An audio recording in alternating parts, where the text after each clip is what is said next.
Sasa rero uwitwa Cedric yari amaze kugera muri kampani ye, cyangwa amaze kugera ku muvandimwe we Kami. Nibwo witwa Kami ndetse na Gihozo ubwo baganiraga bahise batungurwa no kubona Cedric aje kandi akaza ari muzima. Bose baramuhobera barishima, natwe turishima.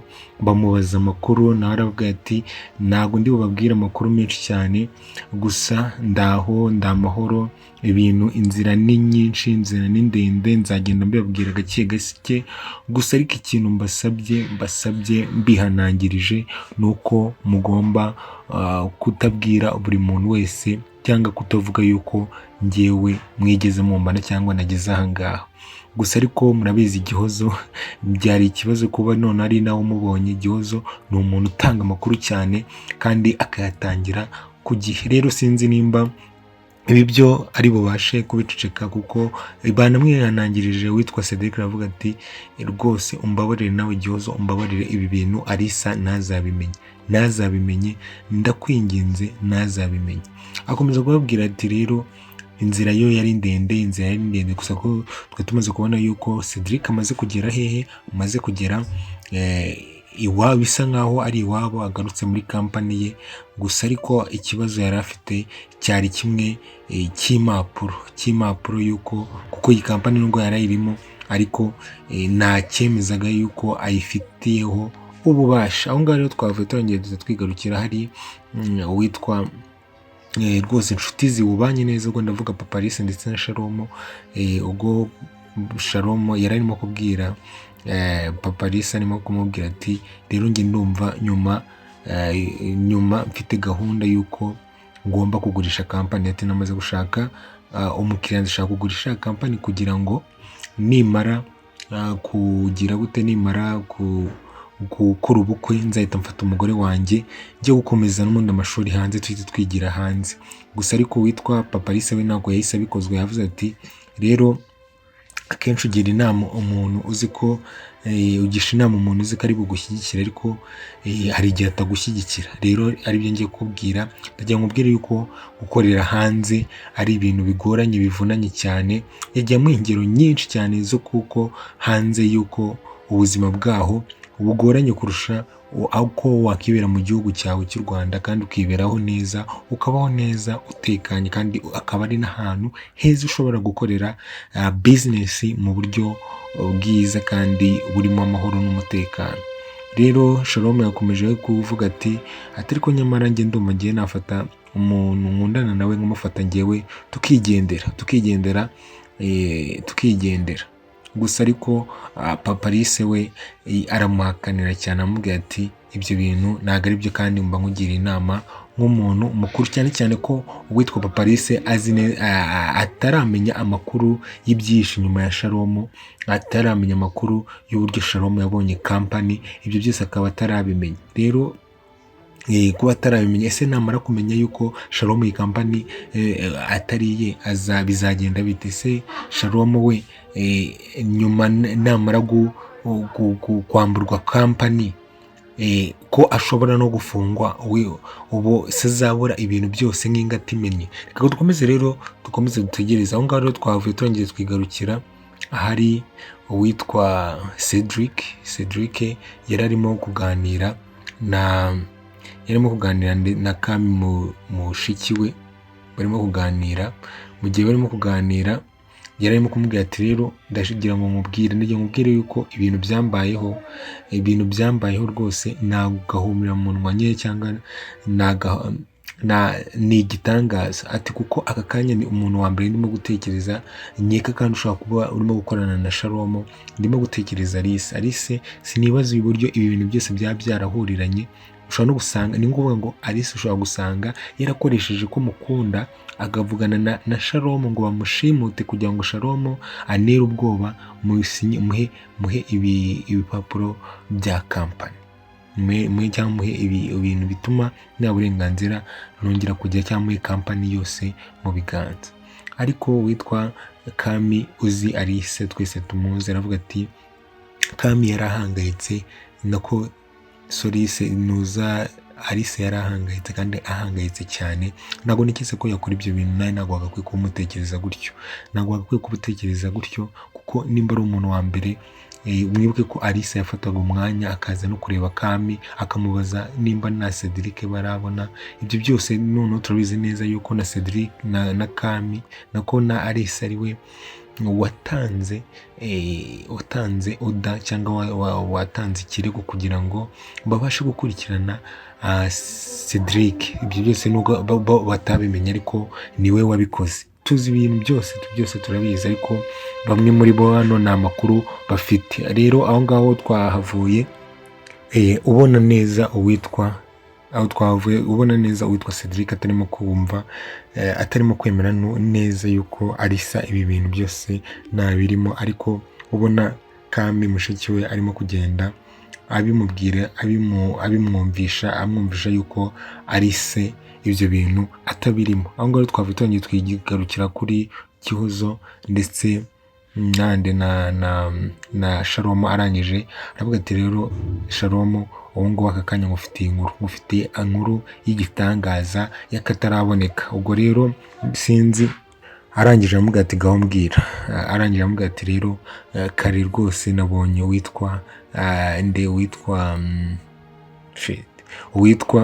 nabonye uwitwa Alice arimo kwitegura ku bintu bijyanye n'ikanzu. Rwose Alice yiteguye ubukwe cyane, yavuze rero amagambo menshi hano Gihozo mwayumvishe, ariko Shalomo nk'umuntu nyine unatekereza nawe kuko ibintu byose nyine nawe barimo gutekereza, arangije aramureba aramwitondera aramubwira ati ariko reka nkubaze, nakubwiye ngo ujye umpa amakuru yahiye. Ndamubwira ati nagubwiye warambwiye ngo njye nk'uha amakuru yo mu kazi. Ndamubwira ati se ayo makuru umaye nayo mu kazi? Ahita anamubwira ati mva imbere ujye umbwira ibyo nakubwiye. Urumva, ujye umbwira ibyo nakubwiye. Ati ahubwo mva imbere ugenda umuhamagarira Alice azi hano. Alice rero ntabwo byatinze yahise aza, arangije Alice baraganira aramubwira ati rero Alice ndagira ngo nkubwire yuko iyo kanzu wamaye ntabwo nayikunze, ndagira ngo tuzambikwe n'umu designer wa mbere wabyize mu Butaliyani. Urumva, ati kandi ikindi rwose utangire wige kunyita umugabo mwiza wanjye, rwose umugabo wanjye mwiza, ibintu nk'ibyo ngibyo. Ubona nyine Gemamona nyine arimo akantu gusa, ariko Alice agaca bugufi kuko atarabona uwitwa Cedric. Ntabwo arabona Cedric, niyo mpamvu ubona arimo guca bugufi ibintu byose akabyemera akabyikiriza, ariko mwibuke ko nta kintu na kimwe aba arimo gutekereza, nta kintu na kimwe aba afite mu mutwe we, arimo kuvuga ngo ibya Shalomo nta na kimwe aba yitayeho. Aho ngaho rero twavuye turangiye twigarukira ku witwa Tricia ndetse na Kami ndetse n'umukire wacu ariwe Cedric, arimo kumubwira ati barimo kumusuhuza, bamusuhuje. Arangije aramubwira ati ubu rero aka kanya ikibazo mfite ni icya kampani yanjye. Ati ngo mfite ikibazo cya kampani yanjye, rwose birangoye, birimo kungora kumva yuko nshobora kuba narafashe kampani yanjye nkayiha umuntu, nkayishyira mu maboko y'umuntu. Gusa haje kuboneka amakuru meza nk'uko twari dusanzwe tuyazi. Uwitwa Tricia yambwiye ati buriya mbere yuko njya kujya muri iriya diru burya najyanye impapuro za originali, rero nagusigiye kopi. Ati rero bivuga ko mu byo watanze kopi za originali, rero ntabwo ari originali. Rero hano Cedric yishimye cyane avuga ati wow, nakumbi ni uko nguko byagenze. Aramuhobera cyane kuko kandi nawe wahita wishima kuba ibintu byarahuriranye ugasanga ntabwo burya ari uko byagenze, ahubwo ni nk'igitangaza cy'Imana. Rwose yese yumva imisi ivuze ati akira, cyangwa Imana ivuze ati akira. Aho ngaho rero twavuye turangiye twigarukira kuri Alice yarimo kubaza witwa Lucky, amukubaza ati rero ujye umbabarira ahubwo mereza amakuru none agezweho. Rero Lucky aramubwira ati humura rwose ubu ngubu noneho urimo gusubizwa, ugiye gusubizwa. Ndati ayahe makuru se ngaho mbwira. Ati aka kanya hamaze rero kuboneka igipangu cy'uwitwa Cedric yaba aherereyemo. ati igipangu cyitwa Cedric yaba yarereyemo, kamera zacu zaramufashe. Rero urumva ni ibintu byoroshye cyane. Ubu ngubu noneho utangire umenye yuko ugiye kubona uwitwa Cedric, ugiye kumubona. Ati ndaguhereza hano. Rero Alice yahise yishima cyane, ati noneho ubwo nashakiraga muri quartier yose, ubu noneho ngiye gushakira hehe? Ngiye gushakira mu gipangu kimwe. Kandi mu by'ukuri koko icyo gipangu ntabwo ariho Cedric akiba, ariko witwa Lucky yamubwiye ati ese noneho uzajya ryari? Ndamubwira ati ntabwo nshobora kwicarana mu makuru, ngomba guhita ngenda aka kanya natinze. Rero aho ngaho twagarutse ku witwa Kami, mwibuke ko yahawe amakuru n'uwitwa Cedric yuko atizeye Alice. yari yahamagaye sheri we ariwe Dani, arimo kumubwira ati ariko Dani reka nkubaze, cyangwa sheri reka nkubaze, ati nta kintu wigeze ubona hagati ya Alice na Sharomo ku buryo ubona ko ari abantu twagakwiye kuba dushidikanyaho? Ariko Dani yamubwiye ati reka, ati sinshobora, ntabwo mushiki wanjye yakora ibyo bintu. Ati kandi ikindi, mushiki wanjye ndabizi neza yuko ubukwe bwa Sharomo atabushaka, ndabizi neza kuko njye turaganira ibintu byose arabibwira. Ati kuko nanabizi ko nanafite n'ubwoba yuko igihe nikigera Alice ataraza, cyangwa Cedric ataraza, cyangwa Alice atarabona Cedric, ndabizi neza ko ubukwe nibugera umushobora kubura mushiki wanjye. Nshobora kumubura agiye, nshobora no kumubura cyangwa yiyahuye kubera yuko adashaka kubana na Sharomo. Ati rero ni ibintu binkomeranye nabyo cyane. Rero urumva nta mpamvu yo gushidikanya kuri mushiki wanjye Alice. Ati rero njye ndabizi neza ibyo mvuga, ndabizi neza mbifitiye na gihamya. Rero aho ngaho twavuye turangije. Mwibuke ko twari twumvishe inkuru nziza yuko twamaze kumenya aho igipangu kirimo Cedric ari. Rero twagiye tujya kumureba, tujyayo twihuse. Ahubwo ukuntu byagenze, gutya Alice yagiye agikomanga umuryango, wa mukobwa ukunda Cedric cyane yahise aza agihindukira aramubona. Ikintu cya mbere cyo agiye kumubaza hano, ese si wowe muntu twahuye cya gihe nkubaza ngo Cedric ngo ntabwo umuzi, ukamubwira ngo ntabwo umuzi?